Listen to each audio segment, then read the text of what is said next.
Well, here we are, the place that started it all. Just totally kidding. I was a musician before I came to Drew, and I'll be a musician after I leave Drew.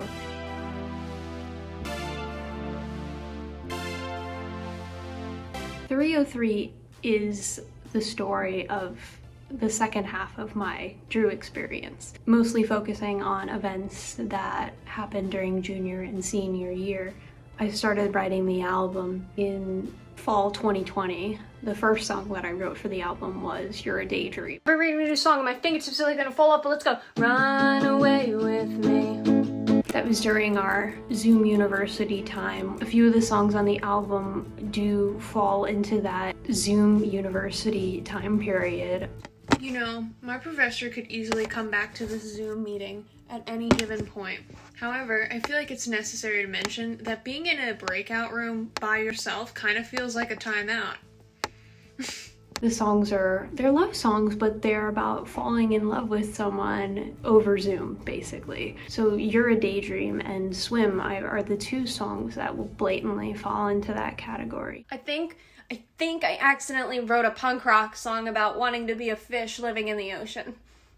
I think that's where I'm at right now, because this is really something else. It's like the Runaways meets indie garage band, and it's oh boy, it's really something else. Some of the other themes that the album discusses are not super happy themes. They're very real issues that I have struggled with during my time here, such as having to cope with the after effects of being gaslit. Some of the other themes are talking about the student debt crisis, or the reality of what it means to actually graduate from college and what comes next. Some of the other songs do discuss more upbeat things, like finding your place in the world and who your friends are and what your purpose is. So it's not all this like terrible, horrific experience, but it does have its positive sides, it does have its negative sides, and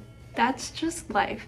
This album has not only been my life, but it tells the story of my life, at least from the past 2 years.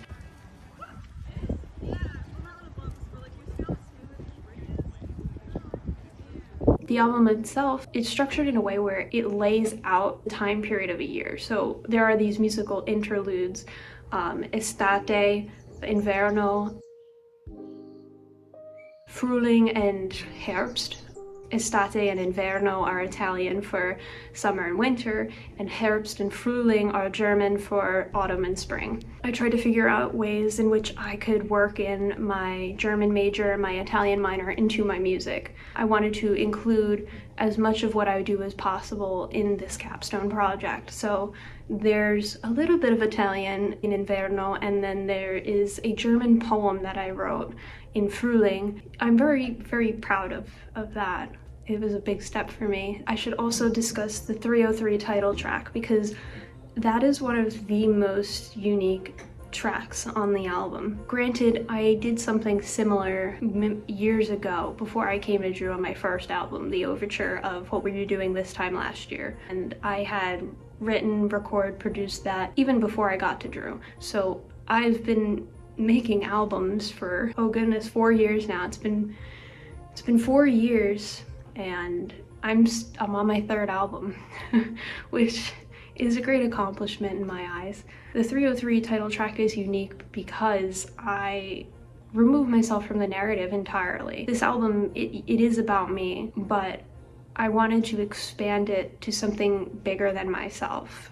So I had all my friends, my close friends, send me voice memos. I prompted them with, what's a piece of advice you would give yourself 4 years ago, or just something you would tell yourself? And everyone said something along the lines of one of the main themes of a song, or something that correlated with the lyric, and I was blown away when I heard it finally coming together. I realized that my experiences are unique to me, but there are other people out there going through similar things, and it was reaffirming that I'm not alone. We aren't alone, and that's kind of a thing I tell myself frequently throughout the album.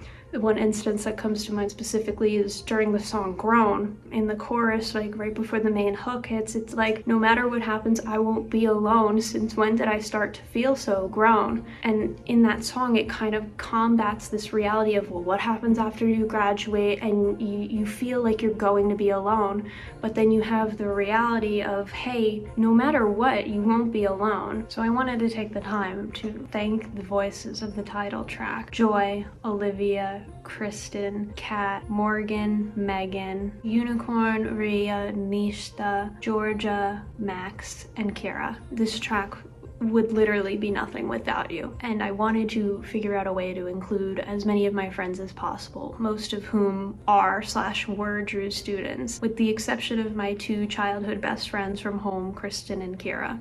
Everyone else either is at Drew or was at Drew within the past 4 years. It meant a lot to me to have everyone else kind of share a fragment of their story and just kind of help tie together some of the main themes of the album without even realizing it. I don't know if people knew that what they were saying was going to be so influential and have such a great impact, but your words matter.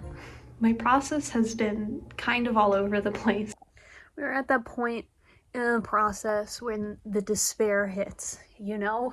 It is a crashing wave of crisis, and I sit here wondering, what am I doing? Why am I doing it? Is this the right project for me? And I'm just spiraling, but we're gonna push through. Usually the lyrics come first. Sometimes, in more cases than not, the music has come first for this album, which is something that's been very new. Usually I write the words and then I do the music. Up here is the vocal line that I'm going to have to re-record. So we're just gonna mute it because I don't want to delete it yet. But this time it was all over the place, and it just happened whenever inspiration struck. And like I mentioned before, I was personally going through a lot, so sometimes I would just write these lyrics and lines and hooks, and I didn't know where they would go. And it kind of was more of doing the lyrics and the music at the same time. This is songwriting at its finest right here. One of the earliest examples I can think of was when we were finally back on campus in spring 2021. I used to spend a lot of time staying up late on the weekends just writing music, which was very freeing in a way. I kind of do miss it sometimes, but I'm glad this album's done. I remember just sitting around writing Ghost Whisper and trying to figure out what I wanted to do with it. All right.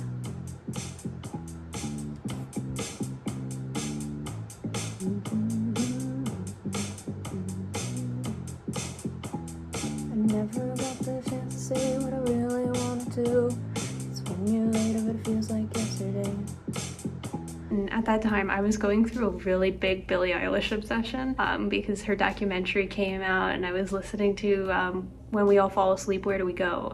On repeat, basically. I tried to pull some inspiration from Billie, not in terms of my vocal style, but in terms of the music itself. And it was dark and mysterious and telling a story. A lot of the songs do tell stories very plainly, and sometimes it's a little bit of metaphor, but for the most part, I think it's a very straightforward. Every now and then there's a magical lyric that makes you think. For the most part, I just write songs about the things I'm going through. Like I was saying before, sometimes I'm very clearly inspired by certain artists. For Rosé, I was very inspired by Hozier, so much that I even just referenced him point blank in the song. Baby's trying her first glass of rosé because she wrote a song called Rosé that'll be featured on the 3rd album, 303, and moral of the story is I've never actually had rosé before. So figured if I wrote a song called Rosé, I should probably know what rosé actually tastes like. So here we go.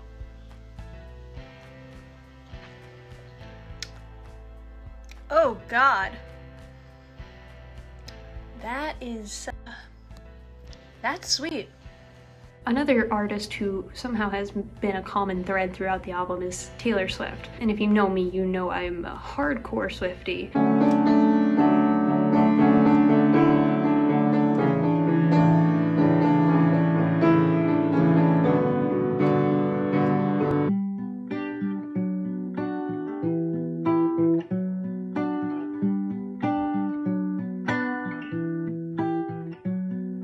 So surprise, surprise, it took me this long to finally gain the courage to reference Taylor Swift, and just hopefully she doesn't sue me for saying her name in a song, but I thought I was being funny because I'm turning 22 in June, and one of the lyrics in Grown is, "I'm scared to be 22. Taylor Swift made it seem like it'd be so easy, but now I'm queasy," which was kind of me just poking fun at it. Sometimes I get these like images, this imagery in my mind when I'm writing songs or even just listening to music in general, and like I felt like that first verse of Grown, I felt like I was at the pub, like just giving a toast to myself. I was like, I don't know how to write a song without feeling like I'm losing my mind all of the time. It felt more easy when I was 15. Now that I'm 21, I've come undone. I've had so much fun. So that line about being 21 and coming undone, I really like saw myself like drunkenly giving a speech at a pub, and it was like just kind of like ironic in a sense, but also like very planted in reality. And then we have the line about Taylor Swift and turning 22 and what are the consequences of growing older. Grown is definitely one of my favorite songs, if not my favorite song on the album. I say many bad words in it. There's some adult language, but it's really great. The chorus, it kind of gets me every time. Same old shit to bitch and moan. How will I pay off my student loans? Making music as my capstone. Since when did I start to feel so grown? Which is like very serious, but it also like tries to poke a little bit of fun at it, and it's like, come on, like we know this already, we've been doing this for 4 years, like what's the surprise now? And it's just like the same old shit, like, oh, Sam's writing music again, oh, the student loans, oh, this, oh, that, oh, that.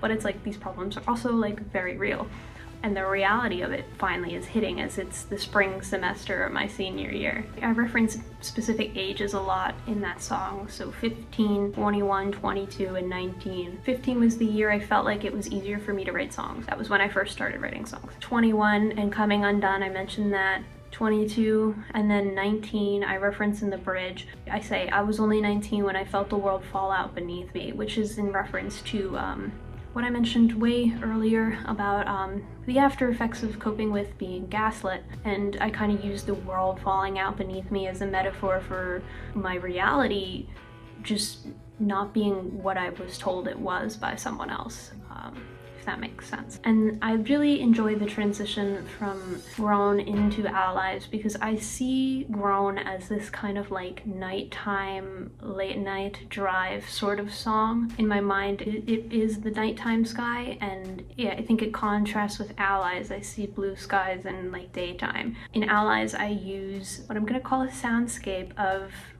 one day at the beginning of this year, we were on campus, and I just wanted to record like the crickets and like the ambiance as I was walking through campus. That's like the undercurrent of Allies. So you kind of hear it a little more at the beginning and you hear it at the end, but it's there the whole time. Allies was the song that I most noticeably used a heavy amount of auto-tune. I've also discovered that almost all of these songs have very different vocal styles, and I'm not a vocalist, so I don't know what the fuck I'm doing. I'm just kind of standing in front of the microphone and saying a little prayer.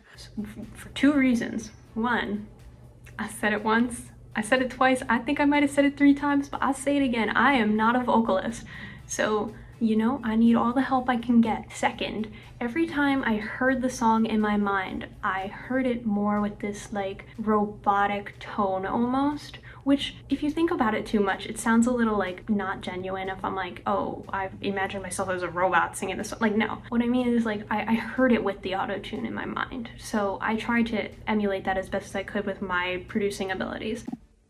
Someone out there is gonna just judge me for my whole setup. Yes, I record music literally in the closet. Laptop here, phone here on the shelf, microphone is usually set up near the laptop. I will not show anyone what that looks like because I do not want any harsh commentary. However, if you think about it, it makes sense. This is, you know, me recording with no budget, and my room is small. It's got all my clothes in the closet. There's less places for the sound to go. In a way, it's kind of smart. So I'm not just doing this for, you know, the sake of being quirky. There's actually some thought behind it, if you will. I'm personally pretty pleased with the way it came out, and my vocals don't sound like total garbage, so, you know, What really brought it home for me was it reaffirms you're not alone, you're not alone, you're not alone. And at the end of the song, I pulled fragments from my friend's voice memos again, just a few of them, because people sent varying lengths of voice recordings to me, and what everyone said was beautiful in its own way, and I wanted to include as much as everyone else's voices as possible. I ended the album the same way it begins. The two final voices you hear at the very end saying I love you too, is my roommate Joy and me. Joy left me a handful of recordings to use, and I tried to use as many of them as possible, so that's why during the bridge you hear Joy reading off every dorm room and building that we've lived in. At the end, I really wanted to include that I love you. I felt like the only natural response to that I wanted to include was me saying I love you too. Joy has been my roommate all 4 years, and I am always incredibly grateful to have shared a lot of this Drew experience with them. Things would have been a lot harder for me if I didn't have Joy. So, well, that's actually kind of funny. Joy, if I didn't have Joy, like happiness, but also like the person, whatever. This whole experience has baffled me in a good way. I'd say I have no words, but all the words I have, go listen to 303. This has been my Drew experience, and this is kind of what I leave behind here. So take 303, enjoy it. It's yours, it's mine, it's ours. May you find some comfort in my words. Honestly, when I was a freshman, I never imagined this is how the next 4 years of my life would go, but I'm very proud to be here. After Drew, I will be attending Rowan University to get my master's in higher education administration. I will always be a musician. It's just not something I'm pursuing career-wise, but there is a fragment from a reflection essay I wrote a few weeks ago that I would like to end on, because I think this is what I truly believe. When I continued my interview with Rowan, they said, "You answered this already, but what is your greatest passion?" "Music," I replied. "I try to bring music into everything I do." And it's true. If I am the earth, music is the moon, following me with every turn I take. We are magnets. If I am a moth, music is my flame. It brightens up my evening skies and fills me with an aural light. When I say music is my soulmate, I mean that in the sense that music is my twin flame. We mirror each other, or at least my music mirrors me, and I am therefore my music. I pursued music, but it has always followed me like my shadow. So every time I stand up and identify myself as a musician, I take great pride in it. I'm tired of wondering what people will think. Music sat on my shoulder and whispered sweet melodies in my ear. That was when I knew if I had music, I would never truly be alone.